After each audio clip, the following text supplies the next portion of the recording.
ओम शांति। आज 8 मई 2024 की बाबा की साकार मुरली है। मुरली के महावाक्य हैं, मीठे बच्चे, विश्व की सभी आत्माएं अनजान और दुखी हैं। आप उन पर उपकार करो, बाप का परिचय देकर खुशी में लाओ, उनकी आंखें खोलो। प्रश्न है, किसी भी सेंटर की वृद्धि का आधार क्या है? उत्तर है, निस्वार्थ सच्चे दिल की सेवा। तुम्हें सर्विस का सदा शौक रहे तो हुंडी भरती रहेगी। जहाँ पर सर्विस हो सकती है वहाँ प्रबंध करना चाहिए। मांगना किसी से भी नहीं है, मांगने से मरना भला। आपे ही सब कुछ आएगा। तुम बाहर वालों की तरह चंदा इकट्ठा नहीं कर सकते।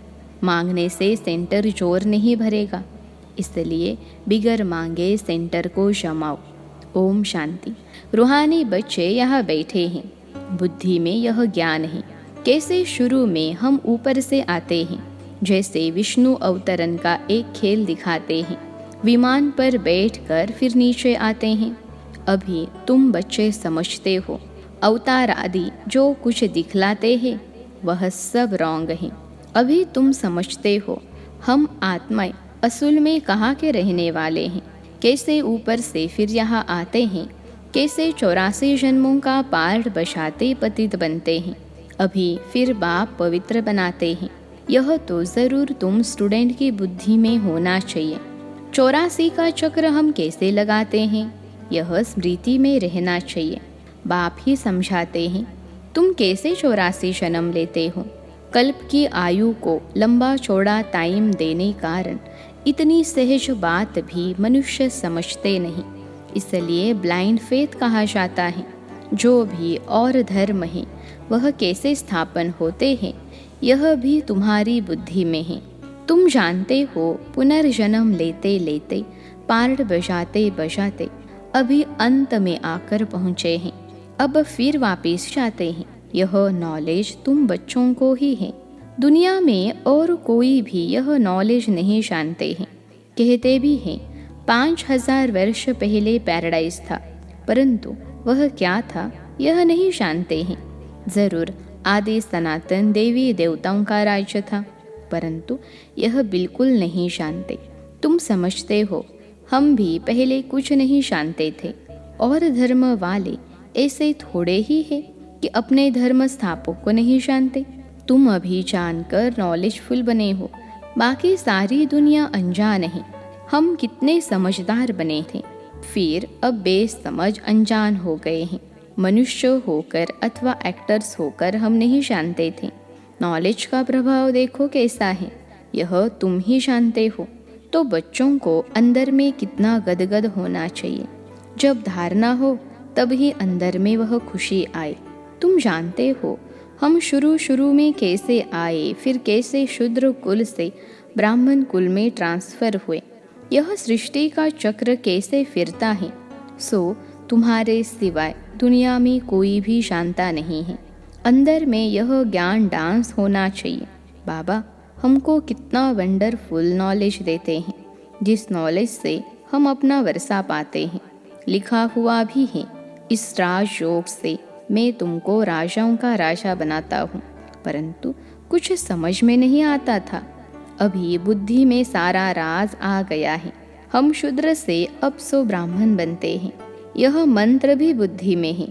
हम सो ब्राह्मण फिर देवता बनेंगे, फिर हम उतरते उतरते नीचे आते हैं। कितना पुनर्जन्म लेते चक्र लगाते हैं। यह नॉलेज बुद्धि में रहने कारण खुशी भी रहनी चाहिए। औरों को भी यह नॉलेज कैसे मिले? कितने ख्यालात चलते रहते हैं, कैसे सबको बाप का परिचय दें। तुम ब्राह्मण कितना उपकार करते हो, बाप भी उपकार करते हैं ना। जो बिल्कुल ही अनजान है उन्हों को सदा सुखी बनाए। आंखें खोलो, खुशी होती है ना। जिनको खुशी का शौक रहता है उन्हों को अंदर में आना चाहिए, बहुत खुशी होनी चाहिए। हम आत्माएं कहाँ की रहने वाली हैं, फिर कैसे आती है पहाड़ बजाने। कितने ऊंच बनते हैं, फिर कैसे नीचे आते हैं। फिर रावण राज्य कब शुरू होता है, यह अभी बुद्धि में आया है। भक्ति और ज्ञान में रात दिन का फर्क है। शुरू में भक्ति किसने की है? तुम कहेंगे पहले पहले हम आए तो बहुत सुख देखा, फिर हम भक्ति करने लगे। पूज्य और पुजारी में कितना रात दिन का फर्क है। तुम्हारे पास अभी कितना ज्ञान है। खुशी होनी चाहिए ना। कैसे हमने 84 का चक्र लगाया है। कहा 84 जन्म, कहा 84 लाख। इतनी छोटी सी बात भी किसके ध्यान में नहीं आती है। लाखों वर्ष की भेंट में तो यह 1-2 रोज के बराबर हो जाता है।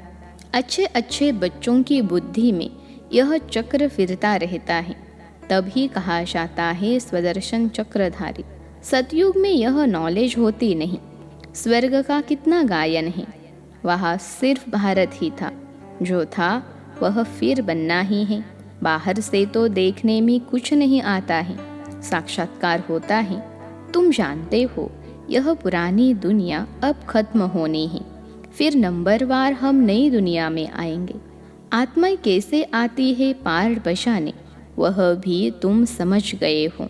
आत्मा ऐसे कोई ऊपर से उतरती नहीं है जैसे नाटक में दिखाते हैं। आत्मा को तो इन आँखों से कोई देख भी न सके। आत्मा कैसे आती है, छोटे शरीर में कैसे प्रवेश करती है, बड़ा ही वंडरफुल खेल है। यह पढ़ाई ईश्वरीय है। इसमें दिन रात ख्यालात चलने चाहिए। हम एक बार समझ लेते हैं, जैसे कि देख लेते हैं फिर वर्णन करते हैं। आगे जादू वाले लोग बहुत चीज़ें निकाल दिखाते थे। बाप को भी जादूगर, सौदागर, रत्नागर कहते हैं ना। आत्मा में ही सारा ज्ञान ठहरता है। आत्मा ही ज्ञान सागर है। भले कहते हैं परमात्मा ज्ञान का सागर है, परंतु वह कौन है, कैसे वह जादूगर है, यह किसको भी पता नहीं है। आगे तुम भी नहीं समझते थे। अभी बाप आकर देवता बनाते हैं। अंदर में कितनी खुशी होनी चाहिए। एक बाप ही नॉलेजफुल हैं, हमको पढ़ाते भी हैं। यह सिर्फ तुम बच्चे ही जानते हो। यह रात दिन अंदर में सिमरन चलना चाहिए। यह बेहद के नाटक का नॉलेज सिर्फ एक बाप ही सुना सकते हैं और कोई सुना न सके। बाबा ने देखा थोड़े ही है, परंतु उनमें सारी नॉलेज है। बाप कहते हैं मैं सतयुग त्रेता में तो नहीं आता हूँ, परंतु नॉलेज सारी सुनाता हूँ। वंडर लगता है ना। जिसने कभी पार्ट ही नहीं लिया वह कैसे बतलाते हैं।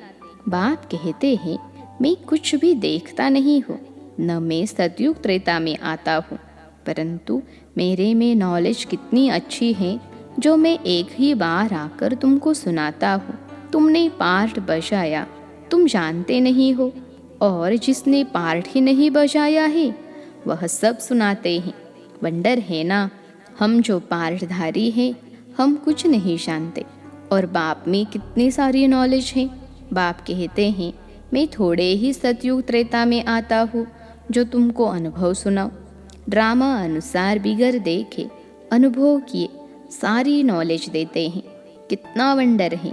मैं पाठ बजाने आता ही नहीं और तुमको सारा पाठ समझाता हूँ, इसलिए ही मुझे नॉलेजफुल कहते हैं। तो बाप कहते हैं अब मीठे मीठे बच्चों, अपनी उन्नति करनी है तो अपने को आत्मा समझो। यह है खेल। तुम फिर भी ऐसे ही खेल करेंगे, देवी देवता बनेंगे, फिर अंत में चक्र लगाए मनुष्य बनेंगे। वंडर खाना चाहिए ना। बाबा में यह नॉलेज कहाँ से आई। उनका तो कोई गुरु भी नहीं। ड्रामा अनुसार पहले से ही उनमें पार बजाने की नोंद है। इसको कुदरत कहेंगे ना।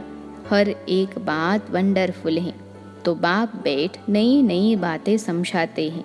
ऐसे बाप को कितना याद करना चाहिए। 84 के चक्र को भी याद करना है। यह राज भी बाबा ने ही समझाया है। विराट रूप का चित्र कितना अच्छा है।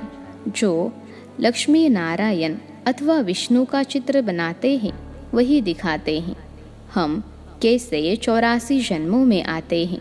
हम 100 देवता, फिर क्षत्रिय, वैश्य, फिर शूद्र।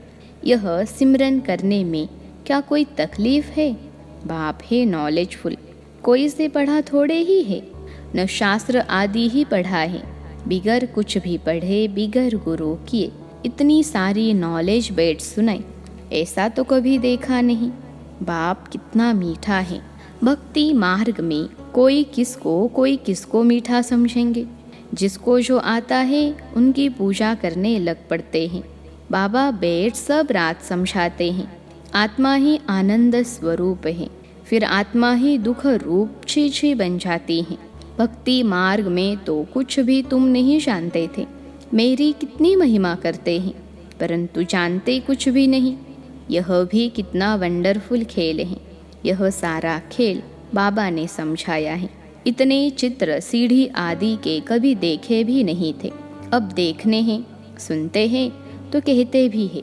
यह ज्ञान तो यथार्थ रीति है, परंतु काम महाशत्रु है। इस पर जीत पानी है तो यह सुनकर ढीले पड़ जाते हैं। तुम कितना समझाते हो, समझते ही नहीं। कितनी मेहनत लगती है, यह भी जानते हैं। कल्प पहले जिन्होंने समझा था वही समझेंगे। देवी परिवार वाले जितने बनने वाले होंगे उनको ही धारणा होगी। तुम जानते हो हम श्रीमत पर राजधानी स्थापन करते हैं। बाप का डायरेक्शन है, औरों को भी आप समान बनाओ। बाप सब ज्ञान सुना रहे हैं, तुम भी सुना रहे हो, तो ज़रूर यह शिव बाबा का रथ भी सुना सकता होगा, परंतु अपने को गुप्त कर देते हैं। तुम शिव बाबा को ही याद करते रहो। इनकी तो उपमा यानी महिमा भी नहीं करनी है।